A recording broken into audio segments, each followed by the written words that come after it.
Caledonian Elixir.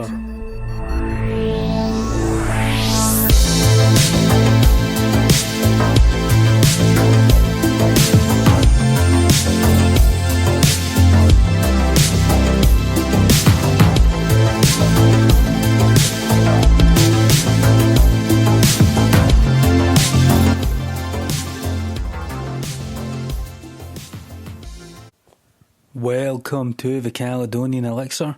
This is the podcast that takes a tragic deep dive into the darkest recesses of the human condition. I'm your host Vincent, and today on the Elixir I'm going to reveal the masters of the global drug trade, exposing the line between the technological, pharmacological apparatus and the power structure behind it. These are the masters of the world. There will be, in the next generation or so, a pharmacological method of making people love their servitude and producing dictatorship without tears, producing a painless concentration camp for entire societies, so people will enjoy having their liberties taken away from them, but will enjoy it because they will be distracted by propaganda, brainwashing or brainwashing enhanced by pharmacological methods. Aldous Huxley. In the 17th and 18th centuries, the British East India Company established control over the entire Indian subcontinent, building a 150,000 private army, all under the banner of trade. The British Imperial Drug War against civilization began with the British East India Company production of opium in India, then a 30-year war against China in order to force deadly opium upon the 5,000-year-old Chinese civilization. The Chinese banned opium in 1729 in the face of British opium smuggling from India.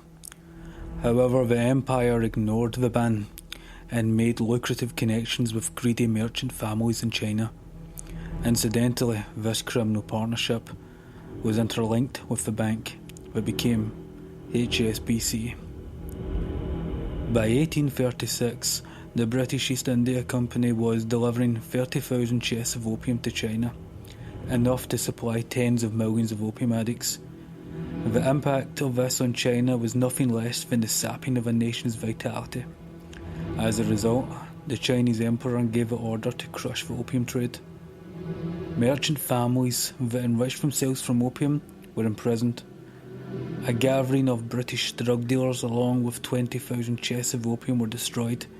Then a letter sent to Queen Victoria appealing to her to stop the destruction of China with opium. In response, Queen Victoria sent a fleet of British warships to China. The massive flotilla arrived in 1840, quickly destroyed the outmoded Chinese defences, then bombarded Chinese cities such as Shanghai and their southern capital, Nanjing. At that point, the Chinese emperor sued for peace, signed the Treaty of Nanjing that ceded control of Hong Kong to the British, agreed to pay reparations for destroying thousands of tons, chests of opium, and lastly permitting the British access into China whenever they wanted. However, the conflict didn't end. It just continued. As a result of the Treaty of Nanjing coming to an end, the Second Opium War began. The British, along with French support, launched a full-scale military operation. They moved up the Chinese coast, destroying town after town, city after city, until they reached Beijing.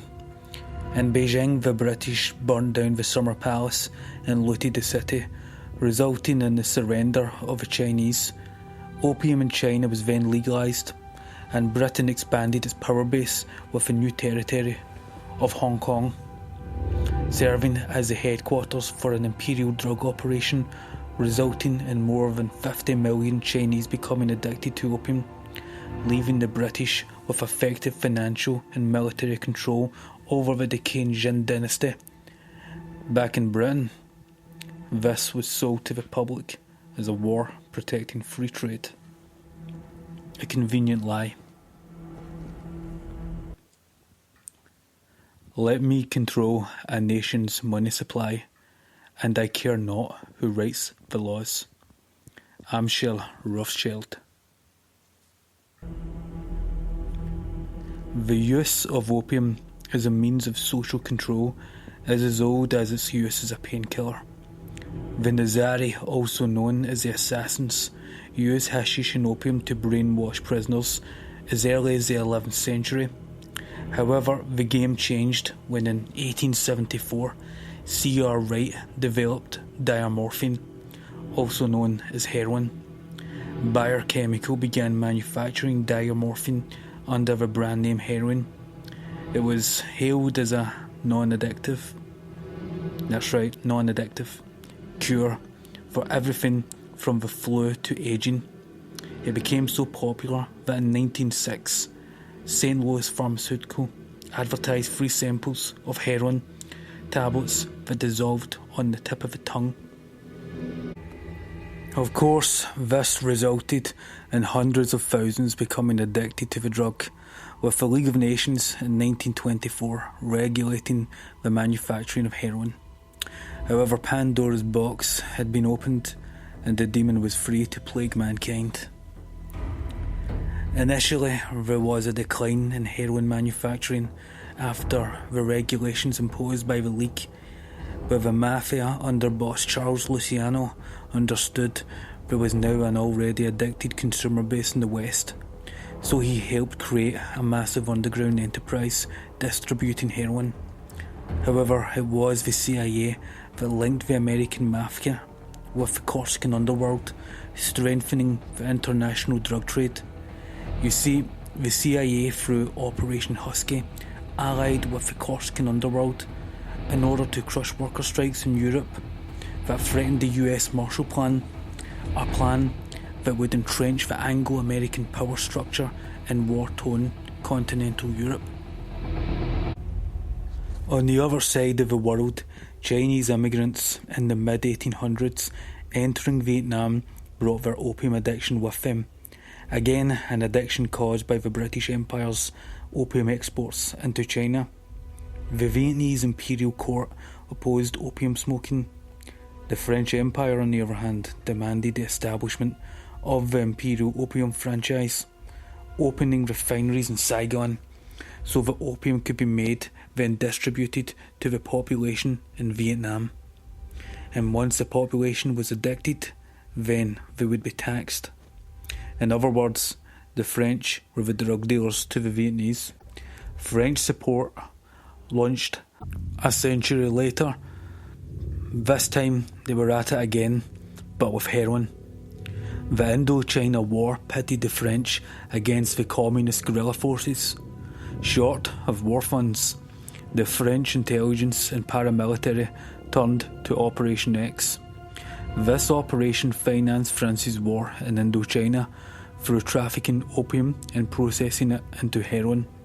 Prostitution brothels throughout Vietnam all had heroin in them, with the girls instructed in seducing their customers into trying it. The CIA, as usual, was involved and supplied DC free flights that would ship heroin to the mafia in the West. Then, in 1955, the CIA took over full operation. The drug production and distribution project in East Asia was now under their control. You see, a new power had come into existence. The Chinese Communist Party of the People's Republic of China was entrenching and expanding its influence across the region. To counter this, the CIA supplied millions of dollars of heroin profits to fund their proxies in Vietnam and elsewhere, and set about to create the guerrilla army that would wage war against China. If you have your own country, but not your government, nothing you have is secure. Khun Sa. The CIA wanted to destabilise the new communist government in China, so they waged a covert war funded by the local opium trade in what would be called the Golden Triangle.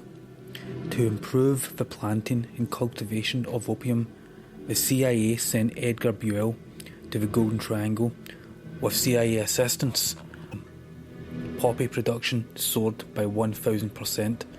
Incidentally, by the 1960s, demand for heroin skyrocketed due to the Vietnam War. Shipments of money were sent from South Vietnam by courier to New York, where it was rerouted to offshore Swiss and British banks. The CIA flew missions into Cambodia, extracting cargoes of opium, taking them out of the country to US air bases in South Vietnam, then from there, the world. However, in the midst of all this killing and drug making, Asia's cunning drug lord begins to emerge from the Shan state of Burma. His name is Khun Sa. Khun Sa's father was Chinese and died when Khun Sa was just 3. His mother passed 2 years later, leaving him to be raised by his resentful, impoverished grandfather. He spent his boyhood years working in the poppy fields of the Lo Mai, receiving a spurious education from Buddhist temple monks. When Khun Sa was a teenager, he was recruited into the Burmese guerrilla forces fighting the communists with the help of the CIA. As the years passed, he became a cunning, ruthless killer and had acquired a name for himself as a leader in the fight against the Chinese. In the 1960s, he took the title of general, had thousands of soldiers under his command, and effectively controlled swathes of territory in Thailand and Burma, including the massive poppy fields. The CIA and American government's plan was to use the poppy grown by Khun Sa, transport it around the world, and use much of the profits to fund anti-communist nationalist groups in Asia. The work of the Golden Triangle's drug network, originating in the poppy fields of Burma and processed into heroin in Thailand, then sent to Hong Kong for global distribution, was setting the stage for global heroin addiction. Khun Sa and the Golden Triangle had created a new kind of heroin called China White. This new form of heroin came from Khun Sa and the Global Triangle to the hands of Asian street gangs from New York to London, and due to its increased strength, it made heroin more appealing. For example, a gram of heroin produced in 1970 contained around 5% pure heroin and cost around $800. By 1990, the same gram was around 80% pure, with a cost of $120. This caused the boom in heroin use that we know of in the 1980s and 90s. No longer did the user need to inject. He could get the same highs snorting and smoking if it was Khun Sa's China White. In the 1980s, Khun Sa's Montai army of 50,000 soldiers in their jungle compound, equipped with US-made M1 carbines, rocket launchers, missile SAM sites, helped keep the military junta in power. With Burma plagued by political revolution, the Montai army became the junta's gun for hire, overwhelming local rebel militias, carrying out brutal murders in provinces throughout the country. Khun Sa's heroin empire was netting in more than $600 million a year. He used much of this revenue investing in roads, hospitals, even hydroelectric power stations for his local town and village. He positioned himself as a freedom fighter, a man of the people, promoting independence for the Shan state of Burma. However, everything changed in the Golden Triangle when in 1976 Deng Xiaoping succeeded Chairman Mao in becoming the leader of China. With his appointment, the CCP opened China up to commercial and political ties with the West. Senior figures of the Trilateral Commission, such as Kissinger and Brzezinski, began showing up in China, establishing themselves with powerful leaders of the CCP. The result was an explosion in investment, transforming China into a modern capitalist economy, albeit dominated by a single-party elite, unhindered by the restraints of liberal values. The premium was now working with China, not against. Therefore, Khun Sa's value and the value of his Montai army propped up by opium now had little value for the West. The narco-warrior Khun Sa's eyes discerned the empty sky above his jungle compound. There were thousands of troops equipped with grenade and rocket launchers based with him. He knew the CIA had turned on him and they would soon attack. As he was about to turn in and go inside, he saw 6 helicopter gunships with support aircraft on the horizon. Moments later, gunshots cut across the sky and began blasting his village and compound. Thousands of paramilitary forces could now be seen in the jungle. The CIA had launched their attack, and Khun Sa, a guerrilla warrior since his early teens, picked up his Uzi and led his people into battle. Khun Sa survived and fled his compound, and for many years he continued to produce heroin, poisoning the world. But in the 1990s, Operation Tiger Trap took down many of his colleagues, and the military junta in Burma were now fed up with him, told him to turn himself in. Then his reign as the drug lord of the Golden Triangle ended. In an interview after his fall, he was asked where the new drug barons of the world are, and he responded, "As the Mujahideen forces, now these are the real enemies, as they draw support from many countries."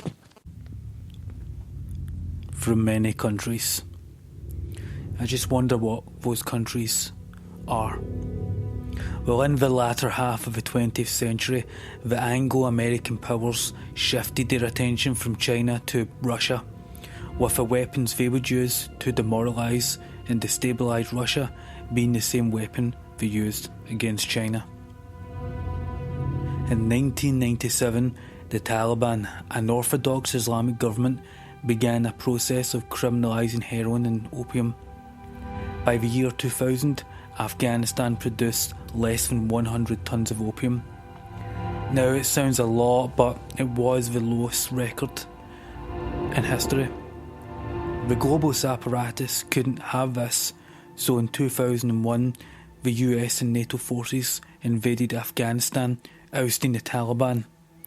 As a result, heroin production took off like a rocket.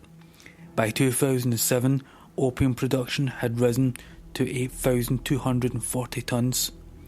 A new opium empire was being established in Afghanistan, set up by an international cartel with the help of Afghan drug lords, protected by international forces.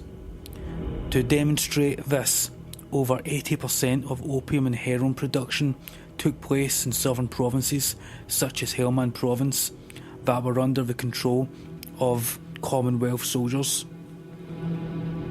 In all honesty, these forces were told not to interfere with poppy cultivation, as it was one of the only local revenue streams for the people. But in reality, by doing this, they were left with the task of protecting the local drug trade. Now, the question you may be asking is, why did the British, United States and NATO forces allow for the explosion of opium production?